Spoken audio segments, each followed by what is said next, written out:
നമസ്കാരം. Astrology master ക്ലാസ്സിൻ്റെ പുതിയൊരു അധ്യായത്തിലേക്ക് ഏവർക്കും സ്വാഗതം. നമ്മൾ രാഹുകേതുക്കളെ കുറിച്ചുള്ള വീഡിയോസാണ് പഠിച്ച് കഴിഞ്ഞത്. 12 ഭാവങ്ങളിൽ രാഹുകേതുക്കൾ നിന്നാലുള്ള ഫലങ്ങളെക്കുറിച്ചാണ് നമ്മൾ പഠിച്ചത്. ഇനി നമ്മൾ പഠിക്കാൻ പോകുന്നത്, ഇപ്പോൾ ഒരു റിവിഷൻ ക്ലാസ് എടുത്തിട്ട് നമുക്ക് അടുത്ത ക്ലാസ് മുതൽ വേറൊരു പ്ലാനറ്റ്, അതായത് വേറൊരു ഗ്രഹം രാഹുകേതുക്കളുമായിട്ട് യോഗം ചെയ്ത് കഴിഞ്ഞാൽ എങ്ങനെയായിരിക്കും പൂർവ്വജന്മത്തിലെ പാസ്റ്റ് ലൈഫായിട്ട് കണക്ട് ചെയ്ത് അത് എങ്ങനെ ചിന്തിക്കാം, പ്രസന്റ് ലൈഫിൽ ഇതിനെയൊക്കെ എങ്ങനെ ഡീൽ ചെയ്യാം എന്നൊക്കെ ഉള്ളത് ചിന്തിക്കാം. ഇന്നത്തെ ക്ലാസ് എന്ന് പറഞ്ഞൊരു റിവിഷൻ ക്ലാസ് പോലെയാണ്. ജാതകത്തിലെ രാഹുകേതുക്കളുടെ അവരുടെ ഒരു ലോകത്തിലേക്ക് ഒന്നുകൂടെ നമ്മളൊന്ന് തിരിഞ്ഞു പോയി അവരെക്കുറിച്ച് ഏകദേശമൊക്കെ ഒന്ന് മനസ്സിലാക്കിയിട്ട് നമുക്ക് അടുത്ത കൺജങ്ഷൻ, രാഹുകേതുക്കളോടൊപ്പമുള്ള നോട്ട്സിനോടൊപ്പമുള്ള ബാക്കിയുള്ള ഗ്രഹങ്ങളുടെ കൺജക്ഷനെ കുറിച്ച് നമുക്ക് പഠിക്കാം. അപ്പോൾ ഈ ക്ലാസ്സിനൊരു പ്രത്യേകതയുണ്ട്. ഓണമാണ്. ശ്രീഭൈരവിയുടെ ഈ ചാനൽ ഫോളോ ചെയ്യുന്ന എല്ലാവർക്കും, ശ്രീഭൈരവിയിലെ ഓരോ കാര്യങ്ങളെയും സപ്പോർട്ട് ചെയ്യുന്ന ആത്മാർത്ഥമായിട്ട് കൂടെ നിന്ന് എല്ലാവർക്കും ഈശ്വരാനുഗ്രഹം ഉണ്ടാവട്ടെ, ഭഗവതിയുടെ അനുഗ്രഹം ഉണ്ടാവട്ടെ. ഏത് വിജയങ്ങളുടെയും പിന്നിലും ഒരു കൂട്ടായ്മയാണ്. ഒറ്റയ്ക്ക് ഒരാൾക്കും ഒന്നും നേടാൻ ഈ പ്രപഞ്ചത്തിൽ സാധിക്കില്ല. ശ്രീഭൈരവിയുടെ മുന്നോട്ടുള്ള യാത്രയിൽ എല്ലാവരുടെയും സപ്പോർട്ടാണ് ഇതിനെ മുന്നോട്ട് നയിക്കുന്നത്. അതുകൊണ്ട് തന്നെ ഇത്രയും കാലം ഇതിനെ സപ്പോർട്ട് ചെയ്ത എല്ലാവരോടും ഭഗവതിയുടെ പാദത്തിൽ നിന്നുകൊണ്ട് നന്ദി അറിയിക്കുന്നു. അതോടൊപ്പം തന്നെ മുന്നോട്ടുള്ള യാത്രയിൽ എന്നോടൊപ്പം നമുക്ക് ഒരുമിച്ച് പോവാം. അതിനു വേണ്ടിയിട്ട് നിങ്ങളെല്ലാവരും ഐശ്വര്യമുള്ളവരായിട്ടും സന്തോഷമുള്ളവരായിട്ടും ഇരിക്കണം. ഇപ്പം നമ്മൾ സന്തോഷിക്കേണ്ട ഒരു സമയമാണ്, ഓണമാണ്. ടീം ശ്രീഭൈരവിയുടെ ഹൃദയം നിറഞ്ഞ ഓണാശംസകൾ. അപ്പം ഓണമൊക്കെ നല്ല ഭംഗിയായിട്ട് ആഘോഷിക്കണം. ഭംഗിയായിട്ട് വരട്ടെ. നമുക്കപ്പം ക്ലാസ്സിലേക്ക് പോവാം.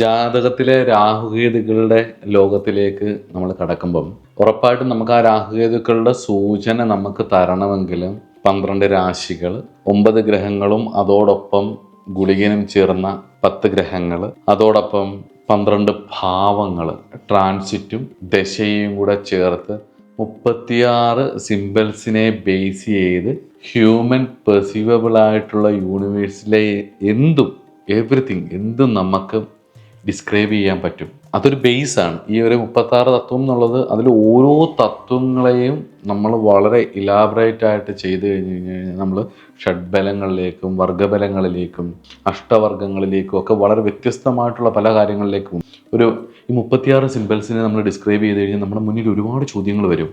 What is, what was, what might yet B എന്നൊക്കെ നിരവധി ചോദ്യങ്ങളുണ്ട്. ഓരോ സിംബൽസിൻ്റെയും ഉള്ളിൽ, അതാണ് ശ്രദ്ധിക്കേണ്ടത്, ഓരോ സിംബൽസിൻ്റെയും ഓരോന്നിൻ്റെയും ഉള്ളിൽ ഒരു ഹ്യൂജ് റേഞ്ച് ഓഫ് പൊട്ടൻഷ്യൽ ഉണ്ട്.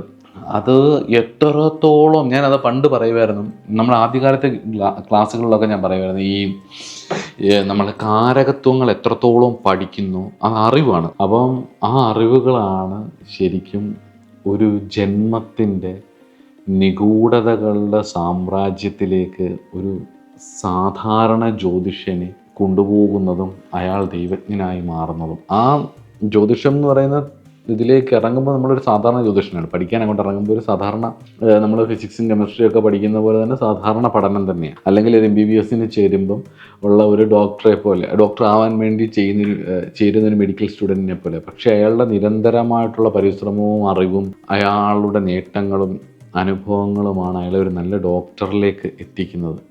അതുപോലെ തന്നെയാണ് ഒരു നല്ല അസ്ട്രോളജറിലേക്ക് അയാളെ എത്തിക്കുന്നത്, അല്ലെങ്കിൽ ദൈവജ്ഞൻ എന്ന് പറയുന്ന ആ നിലവാരത്തിലേക്ക് എത്തിക്കുന്നത്. വാസ്തവത്തിലും ഈ പറഞ്ഞ പോലെ ഈ ഓരോ സിംബൽസിൻ്റെയും ഉള്ളിലുള്ള ഫീൽഡിനെ, നമ്മൾ അതിനുള്ളിൽ കിടക്കുന്ന മൾട്ടി ഡയമെൻഷണലായിട്ടുള്ള പൊട്ടൻഷ്യലിനെ കാലദേശങ്ങൾക്കനുസരിച്ച് മനസ്സിലാക്കി എടുക്കുമ്പോഴാണ് അയാളൊരു ദൈവജ്ഞനാണ്. ഇവിടെ ഈ രാഹുകേതുക്കളാണ് നമ്മുടെ മെയിൻ ടോപ്പിക്. ജ്യോതിഷപ്രകാരം സൂര്യൻ, അതേപോലെ തന്നെ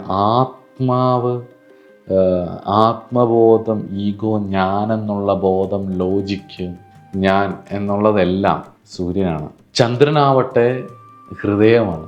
ഹൃദയം, മനസ്സ് ഒക്കെയാണ്. അപ്പം സൂര്യചന്ദ്രന്മാരിടയിൽ ഒരാളുടെ വ്യക്തിബോധവും ആത്മാബോധവും ഞാനെന്നുള്ള ബോധവും മനസ്സും ൻ്റെയും ഇടയിൽ കുടികൊള്ളുന്ന 2 നോഡുകളാണ്, അദൃശ്യ ഷാഡോ സൈഡുകളാണ്, അല്ലെ ഷാഡോ പ്ലാനറ്റ്സ് ആണ്, അല്ലെങ്കിൽ ഷാഡോ ആയിട്ട് ഗ്രസിക്കുന്നതാണ്, നിഴലായി ഗ്രസിക്കുന്ന ആൾക്കാരാണ് രാഹു കേതു.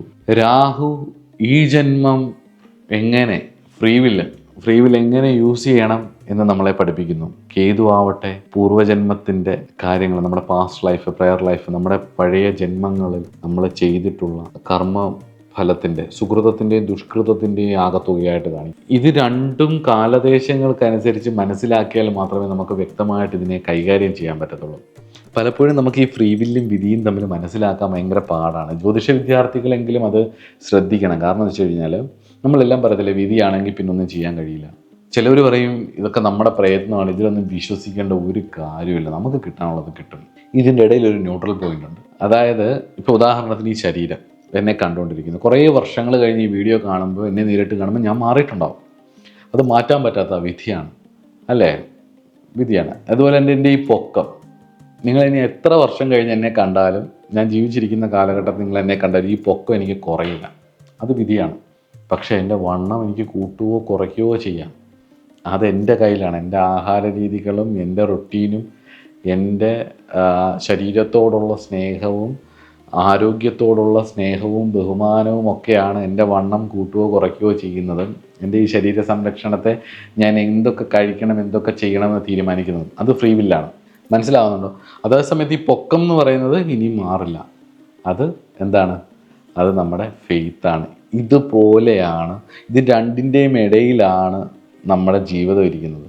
ഇതുപോലെ തന്നെയാണ് രാഹുകേതുക്കൾ സൂര്യചന്ദ്രന്മാരുടെ ഇടയിൽ നിന്നുകൊണ്ട് ആത്മബോധത്തിൻ്റെയും ഞാനെന്നുള്ള ബോധത്തിൻ്റെയും മനസ്സിൻ്റെയും ഇടയിൽ ചെയ്തു വെച്ചിട്ടുള്ള കർമ്മഫലത്തിൻ്റെ ആകത്തുകയായിട്ടും, അതോടൊപ്പം തന്നെ ഈ കർമ്മഫലത്തെ എങ്ങനെ ടാക്കിൾ ചെയ്ത് ഇതിൽ നിന്നും എങ്ങനെ പുറത്തു വരണമെന്നും, എന്താണ് ഈ ജന്മത്തിൻ്റെ പർപ്പസ് എന്നും, ആ പർപ്പസ് എന്താണ് ചെയ്യേണ്ടതെന്നും നമുക്ക് കാണിച്ചു തരുന്ന 2 ഡെസ്റ്റിനി പ്ലാനറ്റ്സ് ആണ്. നമ്മളെ വിധിയെ കാണിച്ചു തരുന്ന 2 പേരാണ് രാഹുകേതുക്കൾ എന്നുള്ളതാണ് നമ്മുടെ ഈ സെഷൻ്റെ ആദ്യത്തെ ചിന്ത. രണ്ടാമത്തേത് നമ്മൾ റിവിഷൻ പോലെയാണ്. രണ്ടാമത്തേതെന്ന് പറയുന്നത് രാഹുകേതുക്കൾ നിൽക്കുന്ന ഭാവം ഏത് തന്നെയായാലും ആ ഭാവവുമായിട്ട് ബന്ധപ്പെട്ടിട്ടുള്ള കാര്യങ്ങൾ നമുക്കുണ്ടാവും. ഉണ്ടാവാതൊന്നും ഇരിക്കില്ല. ഉദാഹരണത്തിന് കേതു 10-ൽ നിൽക്കുക, അല്ലെങ്കിൽ കേതു 4-ൽ നിൽക്കുക. അപ്പോൾ വാഹനങ്ങളും വീടും ഒക്കെ ഉണ്ടാവും കേതു 4-ൽ നിൽക്കുന്നവർക്ക്. 5-ാം ഭാവത്തിൽ കേതു നിന്നാൽ അവർക്ക് പ്രണയം ഉണ്ടായിട്ടുണ്ടാവും. അതേപോലെ അവർക്ക് സന്താനങ്ങളുണ്ടാവും. അവർക്ക് ക്രിയേറ്റീവായിട്ടുള്ള പൂർവ്വജന്മവുമായിട്ട് ബന്ധപ്പെട്ടിട്ട് അവരുടെ ഉള്ളിൽ ആ ഒരു ക്രിയേറ്റീവ് കഴിവുകളുണ്ടാവും. അതൊരു അറ്റാച്ച്മെൻ്റ് ആയിരിക്കും, അതവർക്ക് വേദന കൊടുക്കുകയും ചെയ്യും. എന്നാൽ രാഹു നിൽക്കുന്ന ഭാവത്തിലേക്ക് നമ്മൾ കൂടുതൽ ഫോക്കസ് ചെയ്യും. ഇപ്പം 4-ൽ കേതു നിൽക്കുന്നവർ 10-ലാണ് രാഹു നിൽക്കുന്നത്. അപ്പോൾ 10-ാം ഭാവം കർമ്മഭാവത്തിലേക്ക് കൂടുതൽ ഫോക്കസ് ചെയ്യുകയും ആ ഒരു ഏരിയയിലേക്ക് ചെയ്യുകയും ചെയ്യുമ്പോൾ മറ്റതൊക്കെ അവിടെ ഉണ്ടാവും. നമുക്ക് കിട്ടേണ്ടതൊക്കെ അവിടെ തന്നെ ഉണ്ടാവും, അതെങ്ങും പോകത്തില്ല. പക്ഷേ അതിൽ ഫോക്കസ് ചെയ്താൽ വേദനയും, കർമ്മത്തിൽ ഫോക്കസ് ചെയ്യുക 10-ൽ നിൽക്കുന്ന രാഹുവിനെ ഫോക്കസ് ചെയ്ത് കഴിഞ്ഞാൽ സന്തോഷവും, അല്ലെങ്കിൽ നമ്മുടെ ജീവിതം മുന്നോട്ട് പോവുകയും ചെയ്യും. അതുപോലെ തന്നെ രാഹു നിൽക്കുന്ന ഭാവങ്ങളിൽ നമ്മൾ കൂടുതലായിട്ട് ശ്രദ്ധയില്ലാതെ, ഒരു ഒബ്സർവേഷൻ ഇല്ലാതെ, ഒരു ഡിസിപ്ലിൻ ഇല്ലാതെ നമ്മൾ ശ്രദ്ധിച്ചു കഴിഞ്ഞ് കഴിഞ്ഞാൽ നമ്മളെ ഒരു ഫാൻറ്റസിയുടെ ലോകത്തിലേക്ക് രാഹു കൊണ്ടുവിടുകയും ഈ കേതു നിൽക്കുന്ന ഭാവത്തിലുള്ള സർവ്വകർമ്മങ്ങളും നമ്മൾ അനുഭവിച്ചു പോകേണ്ടതായിട്ടും വരും. നമുക്ക് അതിന് എസ്കേപ്പ് ചെയ്യാൻ പറ്റാതായി പോകും. കാരണം രാഹു ഒരു ഫാൻറ്റസിയാണ്. അപ്പോൾ ഈ ഫാൻറ്റസിക്കുള്ളിൽ ഒരു ഒക്കൾട്ടിൻ്റെ ലോകമുണ്ട്. അതുപോലെ തന്നെ ഈ ഫാൻറ്റസിക്കുള്ളിൽ ഒരു രഹസ്യമുണ്ട്, എനിക്ക് വേണ്ടത് എന്താണ്, വേണ്ടാത്തത് എന്താണെന്നുള്ളത്. അപ്പം അവിടെ അത് തിരിച്ചറിഞ്ഞ് അതിനെ ഫോക്കസ് ചെയ്ത് പോകുമ്പോഴാണ് ശരിക്കും ഗെയിം ചേഞ്ചിങ് ഉള്ളത്. അതുകൊണ്ട് തന്നെ നമ്മൾ ഈ കേതു നിൽക്കുന്ന ഭാവം ഏതാണെന്ന് മനസ്സിലാക്കിയിട്ട് എന്ത് കൊണ്ടാണ് കേതു ഈ പ്രാവശ്യം ഇവിടെ വന്നത് എന്നുള്ളത് ആദ്യം മനസ്സിലാക്കണം. അത് മനസ്സിലാക്കണമെങ്കിൽ പല കാര്യങ്ങളും. ഒന്നാ രാശി, പൂർവ്വജന്മത്തിലെ സൈക്കോളജിക്കൽ ക്യാരക്ടറും അതുപോലെ തന്നെ ഇമോഷണൽ അജണ്ടയും നമുക്ക് ആ രാശിയുടെ സൈൻ നമുക്ക് പറഞ്ഞു തരും. കേതു നിൽക്കുന്ന രാശിയുടെ ആ ഭാവമാണ്, ഏത് സർക്കംസ്റ്റാൻസസ് ആണ്, ഏത് സിറ്റുവേഷൻസ് ആണ് ഇവർക്ക് ഡെപ്റ്റായിട്ട് വന്നിട്ടുള്ളത് എന്നുള്ളത്. ഈ കേതു നിൽക്കുന്ന രാശി റൂൾ ചെയ്തത് ഏത് പ്ലാനറ്റാണോ ആ പ്ലാനറ്റിനനുസരിച്ചുള്ള പ്രശ്നങ്ങളായിരിക്കും, ക്യാരക്ടറും അജണ്ടയായിരിക്കും വന്നിട്ടുള്ളത്. അതുപോലെ തന്നെ കേതുവുമായിട്ട് യോഗം ചെയ്ത ഗ്രഹങ്ങളുടെ സ്വഭാവം, കൺജങ്ഷൻ, അതും പൂർവ്വജന്മത്തിൽ ഏതൊക്കെ രീതികളിൽ ഇവർ കർമ്മം വലിച്ചുകൊണ്ട് വന്നിട്ടുള്ളതെന്ന് പറയാം. അത് വെച്ചിട്ട് നമുക്ക് ആ പാസ്റ്റ് ലൈഫ് സിറ്റുവേഷൻസും ഒക്കെ മനസ്സിലാക്കാം. ഈ കൺജങ്ഷൻ കൊണ്ട് ഈ പാസ്റ്റ് ലൈഫിനെയും റീഇൻകാർണേഷനെയും പുനർജന്മത്തെക്കുറിച്ചും പഠിക്കുന്ന അസ്ട്രോളജേഴ്സിൻ്റെ പലരുടെയും ഇത് നോക്കുമ്പോഴും ഈ നമ്മുടെ കൺജങ്ഷൻ അതൊരു വാസ്തവത്തിലൊരു ഐഡൻറ്റിഫിക്കേഷനാണ്. പൂർവ്വജന്മത്തിൽ ഏത് സിറ്റുവേഷനായിരുന്നു അവരുണ്ടായിരുന്നത് എന്നുള്ളതും, സൈൻ, ഭാവം, കൂടെ യോഗം ചെയ്തിരിക്കുന്ന ഗ്രഹങ്ങൾ, ഇത്രയും കൂടി നമുക്ക് കൃത്യമായിട്ട് മനസ്സിലാക്കണം. അതുകൊണ്ട് തന്നെ അടുത്ത ക്ലാസ്സിൽ നിങ്ങൾ വരുമ്പം നമ്മൾ ഭാവങ്ങളെക്കുറിച്ച് പറഞ്ഞ വീഡിയോസ് എല്ലാം കാണണം. 12 ഭാവങ്ങൾ എന്തൊക്കെയാണ് തരുന്നതെന്നുള്ളതിൻ്റെ ആ സിഗ്നിഫിക്കേറ്റേഴ്സിനെ കുറിച്ച് കൃത്യമായിട്ട് മനസ്സിലാക്കണം. 2 ഗ്രഹങ്ങളെക്കുറിച്ച് പറഞ്ഞതെല്ലാം ഒന്ന് റിവിഷൻ ചെയ്തുകൊണ്ട് വരണം.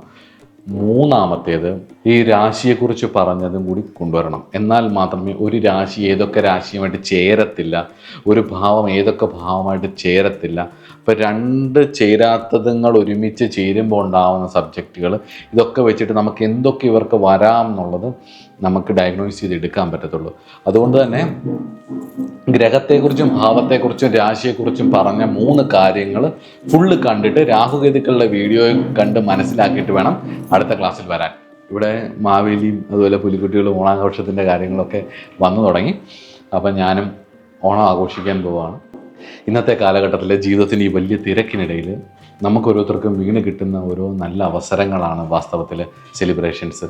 പ്രത്യേകിച്ച് ഓണം എന്ന് പറയുന്നത് പുതിയ വസ്ത്രങ്ങളൊക്കെ ധരിച്ച് ഫ്രണ്ട്സും നമ്മുടെ ബന്ധുക്കളും ഒക്കെ ആയിട്ട് ചേർന്ന്, നമ്മുടെ വീട്ടുകാരുമായിട്ട് ചേർന്നിരുന്ന് നല്ല ഭക്ഷണമൊക്കെ ഉണ്ടാക്കി കഴിച്ച് നമ്മൾ എൻജോയ് ചെയ്ത് നമ്മുടെ സ്ട്രെസ്സിൽ നിന്നൊക്കെ ഒന്ന് മാറി, സ്ട്രെസ്ഫുള്ളല്ല ലൈഫ് എപ്പോഴും ഓടിക്കൊണ്ടിരിക്കുകയല്ലേ, അപ്പോൾ അതിൽ നിന്നൊക്കെ ഒന്ന് മാറി ഒന്ന് സ്വസ്ഥമായിട്ടിരുന്ന് എൻജോയ് ചെയ്ത് എല്ലാ വിഷമങ്ങളും മാറ്റി വെച്ച് പറ്റുവെച്ചാൽ ഇഷ്ടമുള്ള അമ്പലങ്ങളിലെല്ലാം ഒന്ന് പോയി നല്ല പോസിറ്റീവായിട്ടുള്ള ഒരു ആംബിയൻസിലൂടെ കടന്നുപോയി പരമാവധി പോസിറ്റീവായിട്ടുള്ള കാര്യങ്ങളൊക്കെ ചെയ്ത് ഈ കള്ളുകുടിയും അല്ലെങ്കിൽ അങ്ങനെയുള്ള എൻജോയ്മെൻറ്റിൽ നിന്ന് മാറി കൂടുതലായിട്ട് അമ്പലങ്ങളിലൊക്കെ പോയി ഫാമിലിയായിട്ടും സുഹൃത്തുക്കളുമായിട്ടൊക്കെ ഒന്ന് പുറത്തിറങ്ങി സിനിമയൊക്കെ കാണാൻ പറ്റുമെങ്കിൽ സിനിമയൊക്കെ കണ്ട് ഫ്രണ്ട്സിൻ്റെയൊക്കെ വീട്ടിൽ പോയി ബന്ധുക്കളുടെയൊക്കെ വീട്ടിലൊക്കെ പോയിട്ട് അങ്ങനെ ഓണം നമുക്കൊരു നല്ലൊരു റെജുവിനേഷൻ പ്രോസസ്സ് പോലെ, നല്ലൊരു സ്പിരിച്വൽ പ്രോസസ്സ് പോലെ ആക്കിയെടുത്ത് മുന്നോട്ട് പോകാൻ നോക്കുക.